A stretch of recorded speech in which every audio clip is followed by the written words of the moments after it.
तीन चीज के ऊपर बहुत बड़ा प्रवचन भगवान वेद व्यास का हुआ है। माता, पिता और गुरु, तीन के ऊपर उनका बड़ा अद्भुत प्रवचन, अद्भुत लेख। मानयम धर्म पदो वो साख्यम भारत के स्वदेवे धर्माण अनुष्ठेयम तम मतम। आपका मत क्या है? तुम्हारे लिए धरती का सबसे बड़ा देव कौन है? ये युधिष्ठिर ने पितामह भीष्म को बोला तो भीष्म ने कहा कि जो मैंने वेद व्यास जी से सुना है वो मैं तुम्हें बताए देता हूँ कि जीवन में सबसे बड़ा देवता कौन है। किम कार्यम सर्वधर्माणाम गरियो भवतो मतम यथाम परमम धर्ममिय च प्रेत चापनियात। सब धर्मों में कौन सा कार्य आपको श्रेष्ठ लगता है? युधिष्ठिर ने ये पूछा था। तो भीष्म ने क्या जवाब दिया ये सुन लो, आपके मतलब की बात है। चाहे आप स्त्री पुरुष कोई भी हैं, सबके लिए भगवान व्यास के द्वारा कही गई बात जब आप सप्त चिरंजीवों में भगवान व्यास को आप सुन रहे हैं तो उनकी कही गई बात को भी मान लेना चाहिए। माता पितरो गुरुणाम च पूजा बहुमता मम ये युक्तो नरो लोकान यशस्या मदनुस्रुते। इसका अर्थ है कि मुझे तो माता पिता तथा गुरुजनों की पूजा ही अधिक महत्व की लगती है। इस लोक में माता पिता और गुरु इन तीन से बढ़कर के कोई भी श्रेष्ठ नहीं है, ऐसा भगवान व्यास का मतलब है। यच तेभ्युन जानीह कर्मताल सुपूजिता धर्मा धर्म विरुद्धम्बा तथा कर्तव्यम युधिष्ठिर।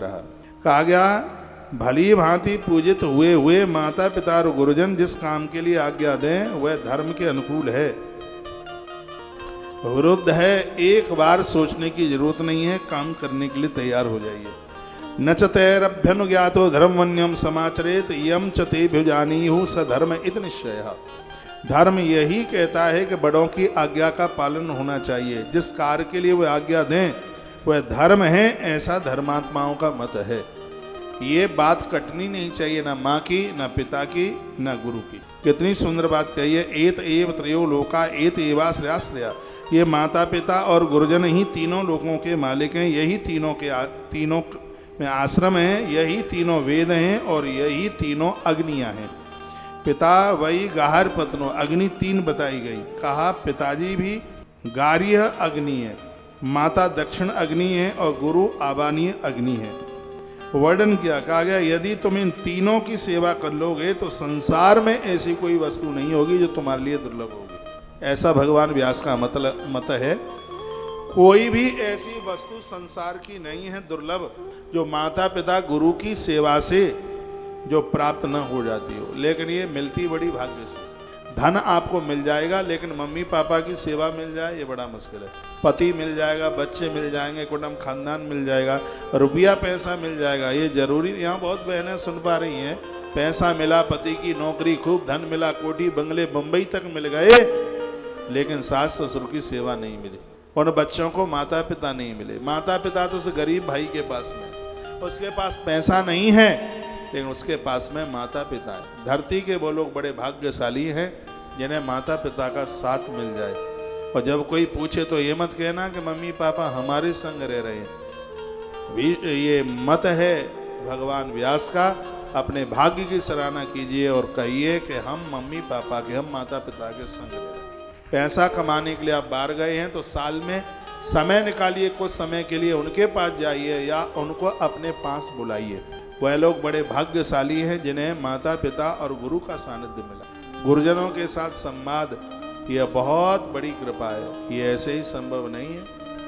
आगे की बात समगेतस वर्तेषु निसुत लोकेश भारत। तुम त्रिविध लोकस स्वरूप इन तीनों के प्रति अपने बर्ताव को बड़ी आशा रखो। इन तीनों की आज्ञा का कभी उल्लंघन मत करो। इनको भोजन कराने से पहले कभी भोजन मत करो। इनको जिमाने से पहले कभी मत जीमना। ये भगवान व्यास कहते हैं। इन पर कोई दोषारोपण मत करना, इनकी सेवा में कमी मत आने देना, यही पुण्य कर्म है।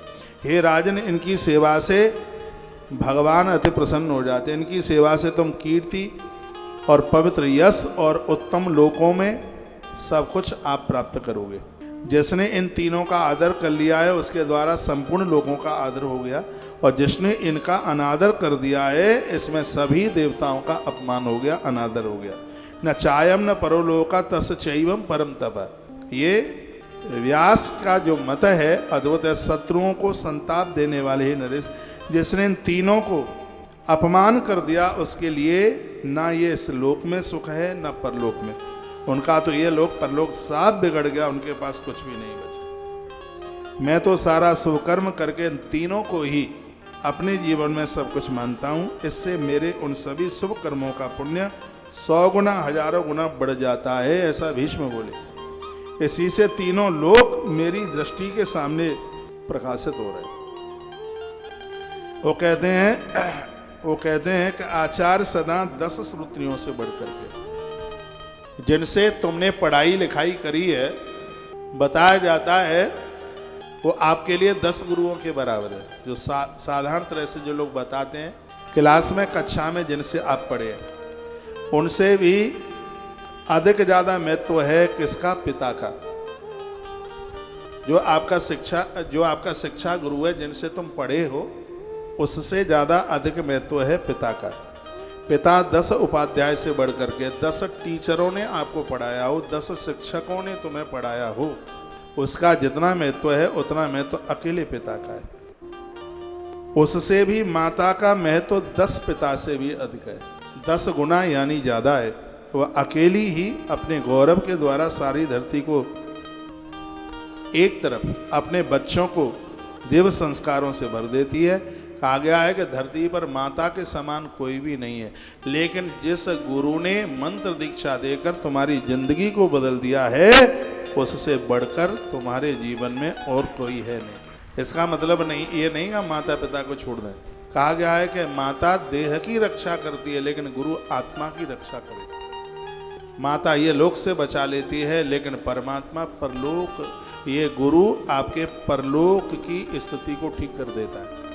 तो उसकी बड़ी महिमा का वर्णन किया गया। हे भारत, पिता और माता केवल शरीर को ही जन्म देते हैं, परंतु गुरु उपदेश दे करके, मंत्र दे करके दूसरा जन्म तैयार कर देता है। वह दिव्य है और वह अजर अमर बना देता है। यह गुरु की महिमा बताई।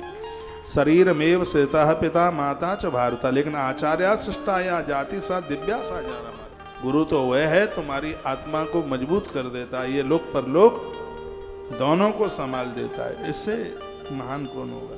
जो सत्य कर्म है वो तो यही है कि पिता को पुत्र जितना प्रिय होता है, उससे भी ज्यादा एक गुरु को अपना शिष्य ज्यादा प्रिय होता है। विद्याम श्रुता ये गुरुम नाद्रियन्ते प्रत्यासनाम मनसा कर्मणा वह।